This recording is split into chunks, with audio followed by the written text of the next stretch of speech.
এই ছাত্রলীগ নিষিদ্ধ করে দিন। যারা আমার মায়ের বুক খালি করবে তারা এদেশের শিক্ষাঙ্গনগুলোকে কসাইখানায় পরিণত করবে। আমার মায়ের সন্তানেরা পড়তে গিয়ে লাশ হয়ে মায়ের কোলে ফিরে আসবে। এমন ছাত্র রাজনীতি আমরা দেখতে চাই না।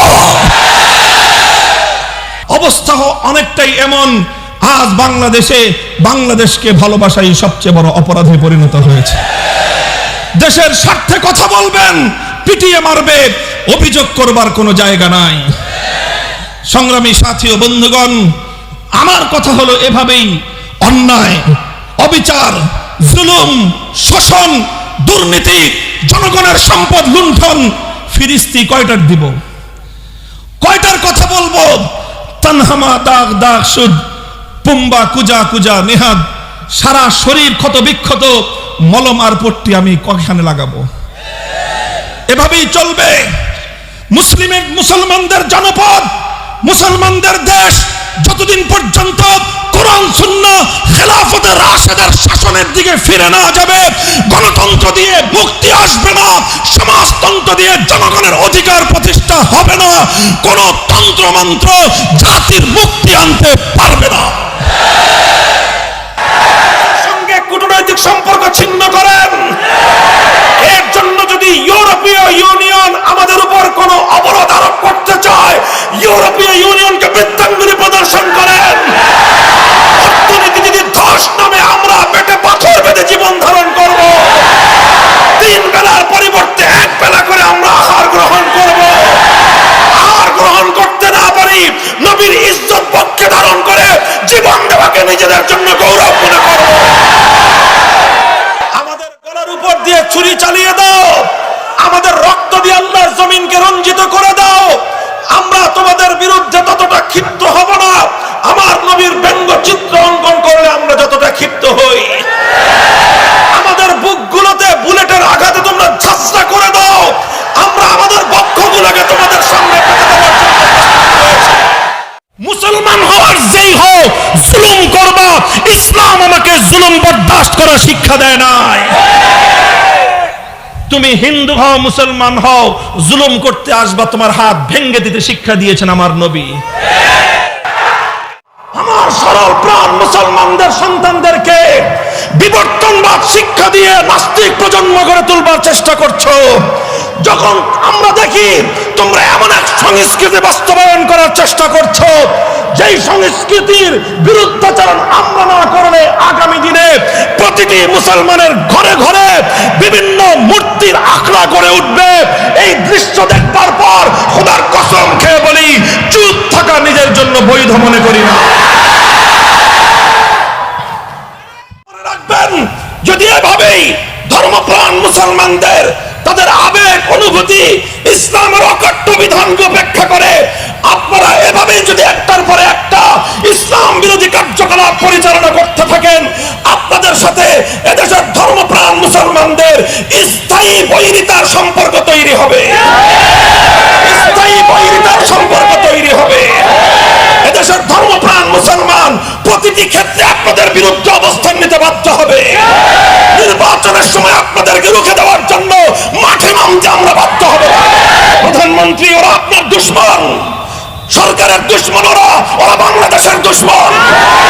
যারা আজকে কনফারেন্স বাতিল করবার পায়তারা করেছে, ওরা বাংলাদেশের শত্রু, ওরা ইসলামের শত্রু, ওরা বাংলাদেশ সরকারের শত্রু, ওরা রহমাতুল্লিল আলামিনের শত্রু, ওরা আল্লাহর নবীর দুশমন।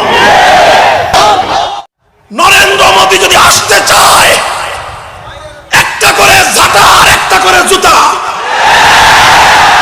দুটো করে 18 কোটি বাঙালির 36 কোটি জুতা ঝাড়ুর পাড়ি দাও, নরেন্দ্র মোদী সোজা হয়ে যাবে।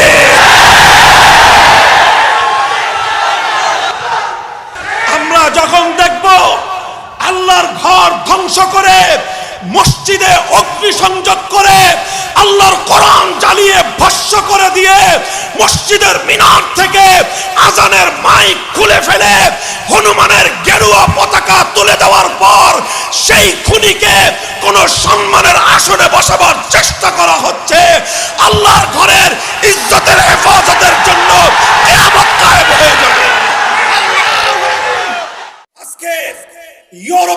দানবীয় শক্তি ফ্রান্স আমার নবী ইজ্জতের উপর আঘাত করে নবীর কার্টুন অঙ্কিত করে রাষ্ট্রীয়ভাবে সারা দুনিয়ার 250 কোটি মুসলমানদের বিরুদ্ধে যুদ্ধের ঘোষণা করে দিয়েছে।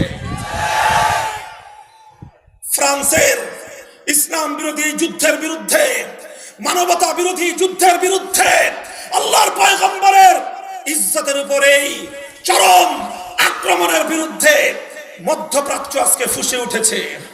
কুয়েত, কাতার সহ অনেক মুসলিম দেশ রাষ্ট্রীয়ভাবে, জাতীয়ভাবে তাদের দেশ থেকে ফ্রান্সের সমস্ত পণ্য বয়কট করে ফ্রান্সকে একটা উচিত জবাব দেওয়ার পরিবেশ তৈরি করেছে। আমি জানতে চাই, এই 18 কোটি মুসলমানের বাংলাদেশ, 97% মুসলমানের বাংলাদেশ, শাহজালাল শামাকদমের বাংলাদেশ, হাজী শরীয়তুল্লাহ আহমদ শফীর বাংলাদেশ থেকে ফ্রান্সকে উচিত জবাব দেওয়ার মতো, সমুচিত বার্তা দেওয়ার মতো তাওহীদি জনতা বেঁচে আছে না মরে গেছে? মুহতারাম হাজিরিন, আল্লামা আহমদ শফী নাই, কিন্তু ইনশাআল্লাহ যেভাবে 2013 সালে মহাশূন্যতা পূরণে আল্লামা আহমদ শফীর আবির্ভাব হয়েছিল, আবারও ইনশাআল্লাহ আমরা রাজপথে নামবো, কাদিয়ানীদের অমুসলিম ঘোষণার দাবি আদায় করেই ঘরে ফিরবো ইনশাআল্লাহ। এটা থাকবে আমাদের নসিহত, এটা থাকবে আমাদের করজোড় আবেদন। আর যদি আমাদের এই নসিহত, আর যদি আমাদের এই আবেদনগুলো, আমাদের এই নিবেদনগুলো আপনাদের কর্ণকুহরে পৌঁছতে ব্যর্থ হয়, তাহলে এদেশের তাওহীদি জনতাকে নিয়ে এই মূর্তি সংস্কৃতিকে রুখে দেওয়ার জন্য গোটা বাংলাদেশ ব্যাপী তাওহীদি জনতা আবার শাপলা চত্বরে যাবে। আপনি যেভাবে নির্বাচিত হয়েছেন আমাদের আর কোনো আপত্তি থাকবে না। 18 কোটি মানুষের মুখের ভাষা, মনের ভাষা একবারের জন্য আপনার মুখে উচ্চারণ করেন, 18 কোটি মানুষ আপনার জন্য জীবন দেবে। শান্তি চাই, যুদ্ধ চাই না। আমরা সম্প্রীতি চাই, লড়াই চাই না। আমরা বন্ধুত্ব চাই, শত্রুতা চাই না।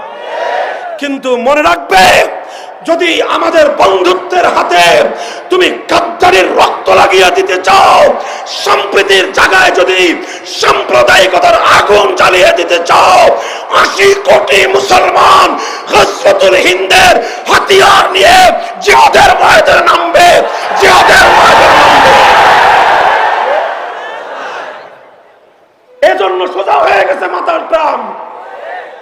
কার মোটকে দিবেন? কার কার কার মোটকে দিতে চান? আপনার গর্দানটা কত মোটা? গর্দান কত মোটা জানতে চাই। ঘি খেয়ে ঘাড় মোটা বানাইছেন। এই গর্দান, মোটা গর্দান দিয়ে কাজ হবে না।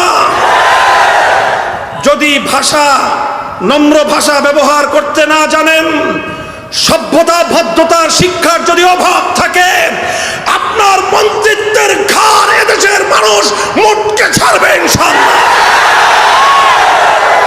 কাজেই ওলামায়ে কেরামকে চোখ রাঙায়ে কথা বলে লাভ নাই। আপনারা যদি চোখ রাঙায়ে কথা বলেন, আমরা আল্লাহর পয়গম্বরের কাছ থেকে সিরাতুন নবীর আদর্শ শিখেছি, আমরা সাহাবায়ে কেরামের কাছ থেকে আদর্শ শিখেছি। কোন কথার কি জবাব দিতে হয় সেই জবাবের ভাষা আমরা হাদিসের কিতাব পড়ে রপ্ত করেছি। মন্ত্রী সাহেব, জাতির সঙ্গে কোন ভাষায় কথা বলতে হয় আপনার বাবা শিক্ষা দেয় নাই। মন্ত্রিত্বের চেয়ারে বসেছেন, মন্ত্রিত্বের চেয়ার এটা কোনো আপনার বাপ দাদার কেনা সম্পদ নয়, এটা দেশের মানুষের অবদান, এটা দেশের জনগণের কৃপা। কাজেই জনগণের সঙ্গে কোন ভাষায় কথা বলতে হয় সেই ভাষা শিখে মন্ত্রিত্ব চালাতে আসবেন। ঘাড় মোটকে দিবেন কার? কার ঘাড় মোটকে দিতে চান? আমরা বাংলাদেশের বিরুদ্ধে নই, আমরা স্পষ্ট আমাদের বক্তব্য।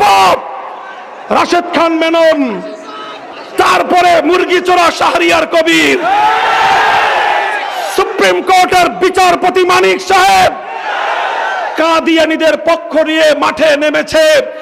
এদেশের 16 কোটি মানুষ যারা আখেরি পয়গম্বরকে আখেরি পয়গম্বর হিসেবে, খাতেমুন নবিয়্যিন হিসেবে যারা বিশ্বাস করেন, তাদের ঈমানি দায়িত্ব হলো এই তিনজনকে বাংলার যে কোনো জায়গায় পাওয়া যাবে, সঙ্গে সঙ্গে জুতা খুলে পিটাইতে হবে। গর্বের সঙ্গে বলি, ওপেন চ্যালেঞ্জ নিয়ে বলি, মাতৃভূমির মাটিতে দাঁড়িয়ে এই ভূমিতে জন্মগ্রহণকারী এক সন্তান, কথা বলবো এক আল্লাহকে ছাড়া দ্বিতীয় কাউকে পরোয়া করে কথা বলি না। অনেকেই কওমি মাদ্রাসা নিয়ে, অনেকেই মাদ্রাসাগুলো নিয়ে উপহাস করে, মাদ্রাসাগুলোর ব্যাপারে তাচ্ছিল্য করে। রাশেদ খান মেনন, হাসানুল হক ইনু, মুরগি চোরা শাহরিয়ার কবির, তোমরা মাদ্রাসাগুলোর ব্যাপারে অনেক বিষোদ্গার করেছো। তোমাদের বিষোদ্গারে মাদ্রাসার অগ্রযাত্রা রুখে যাবে না। এই মাদ্রাসাগুলো আল্লাহ পাকের শক্তিতে বলিয়ান।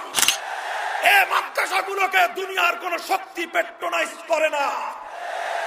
তোমাদের পেট্রোল আসে কারো রাশিয়া থেকে, কারো আমেরিকা থেকে, কারো চায়না থেকে, কারো দিল্লি থেকে। কোরআনের সৈনিকদেরকে পেট্রোনাইজ করা হয় আরশের পক্ষ থেকে। সাহস থাকে মোকাবেলায় ময়দানে নামো। ময়দানে তোমাদেরকে সমুচিত জবাব দেওয়ার জন্য আমরা প্রস্তুত রয়েছি। পরিষ্কার কথা, কাদিয়ানীদের পক্ষ যারা নেবে, রাশেদ খান মেনন গোটা বাংলাদেশে অবাঞ্ছিত ঘোষণা করেছে। মুরগি চোরা শাহরিয়ার কবির যেখানে পাওয়া যাবে জুতা দিয়ে বাইরে সোজা করে দিতে হবে।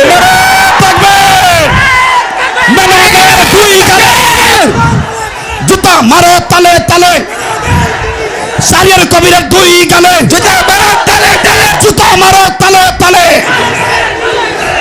আমরা পরিষ্কার ভাষায় বলতে চাই, রাশেদ খান মেনন, হাসানুল হক ইনু, মুরগি চোরা শাহরিয়ার কবির গং, এই ইনু আর মেনন নৌকার খয়রাত নিয়ে এমপি হয়ে সংসদে গিয়ে খতমে নবুয়তের বিরুদ্ধে কথা বলবে আর কাদিয়ানীদের দালালি করবে। পরিষ্কার বলতে চাই, নাসিমের মুখটা সামলায় রাখেন। বসেন বসেন, কথা হবে আজকে পরিষ্কার। এটা আহমদ শফির দেশে কাদিয়ানীদের দালালি করে সংসদ ভবনে কাউকে থাকতে দেওয়া হবে না। যদি আরেকটা যুদ্ধের প্রয়োজন হয়, আবার শাপলা চত্বরে যেতে কারা কারা প্রস্তুত? আমার যে আরজু, আমার যে আকাঙ্ক্ষা, আমি দুর্বল মানুষ, আমল টামল বলতে তেমন কিছুই নাই। জিন্দগির 1 শতাব্দী অতিক্রান্ত করে জীবনের পৌরত্বের দ্বার প্রান্তে উপনীত এ পর্যায়ে এসে শুধু আজ আমার আগামী দিনের সন্তানদের কাছে এই আবেগ আর এই আরজু আমি ব্যক্ত করতে চাই। আমি অনেক বড় বুজুর্গ নই, অনেক আমলওয়ালা কেউ নই, অনেক এলেমওয়ালাও কেউ নই, তবে আমার হৃদয়ের আকাঙ্ক্ষা হলো আমার নাম যুগের ওই সমস্ত আলেমদের কাতারে লিপিবদ্ধ হয়ে যাক, যে কাতারে ইমামে আজম আবু হানিফার নাম ছিল, যে কাতারে ইমামে মালিকের নাম রয়েছে, যে কাতারে ইমাম আহমদ ইবনে হাম্বলের নাম রয়েছে, যে কাতারে ইমামে বুখারীর নাম রয়েছে, যে কাতারে সুফিয়ানে সাউরীর নাম রয়েছে, যে কাতারে ইবনে তাইমিয়ার নাম রয়েছে, যে কাতারে শাইখুল হিন্দ মাহমুদ হাসান দেওবন্দির নাম রয়েছে, যে কাতারে শাইখুল ইসলাম হুসাইন আহমদ মাদানির নাম রয়েছে, যেখানে শাইখুল হাদিস আল্লামা আজিজুল হকের নাম রয়েছে, যেখানে শাইখুল হাদিস আল্লামা জুনায়েদ বাবুনগরের নাম রয়েছে, তাদের কাতারে শামিল হওয়ার জন্য শাহাদাতকেই নিজের জীবনের চরম পাওয়া হিসেবে বিবেচনা করেছি।